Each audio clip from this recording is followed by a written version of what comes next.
Sir মনে হচ্ছে।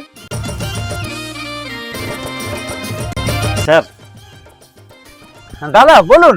এই মাসের টিউশনের টাকাটা নিন। আরে এখানে টাকা দেওয়ার কি দরকার ছিল, বাড়িতে গেলে তো নিয়ে নিতাম। না না, দেখা হয়েছে, আর সবচেয়ে বড় কথা মাস শেষ হয়ে গেছে, টাকাটা তো দিতে হবে, তাই দিয়ে দিলাম। আর এ ভাগ্নি পড়াশোনা ঠিকঠাক করছে তো? হ্যাঁ ঠিকঠাক করছে। আমি তো অ্যাকচুয়ালি সময় দিতে পারি না। ঠিক আছে স্যার, আসছি। হ্যাঁ আচ্ছা আচ্ছা দাদা ঠিক আছে। স্যার টাকাটা নিলেন, একটু দেখে নিলেন না?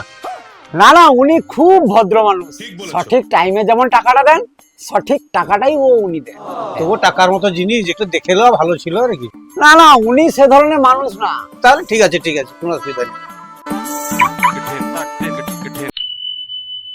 কাটাকেল্লা কাটাকেল্লা কেল্লাই করে আল্লাহ আল্লাহ গো নিশা আর কান্দুষা। তাই গো। আগে আরে টুনির টিউশন মাস্টারের সঙ্গে বাজারে দেখা হয়েছিল, হুম, তাকে এই মাসের বেতনের টাকা দিয়ে দিছি, তোমাকে আর দিতে হবে না, বুঝতে পারছো? কত টাকা দিছো? ওই 1,500 টাকা।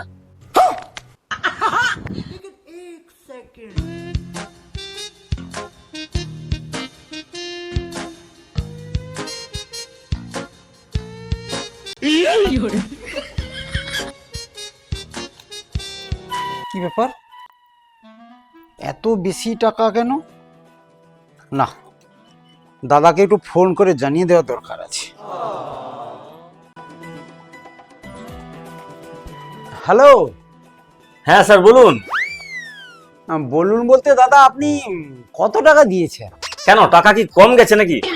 না না, কম নয়, আপনি অনেক বেশি দিয়ে ফেলেছেন টাকা। আমি তো 1,500 টাকা পাঠিয়েছি। কেন, আপনি কত করে নেন? আমি তো 900 টাকা করে নেই, আর বৌদি আমাকে প্রত্যেক মাসে 900 টাকা করেই দিয়ে দেন। 900 টাকা?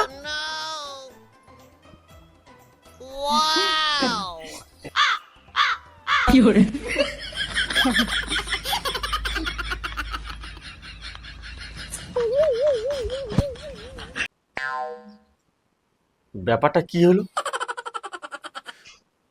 মাস্টারের বেতন যদি 900 টাকা হয়, প্রত্যেক মাসে বউ আমার কাছে 1500 টাকা নেয়, মানে বউ প্রত্যেক মাসে 600 টাকা ছাপিয়ে দেয়। ভাবা যায়?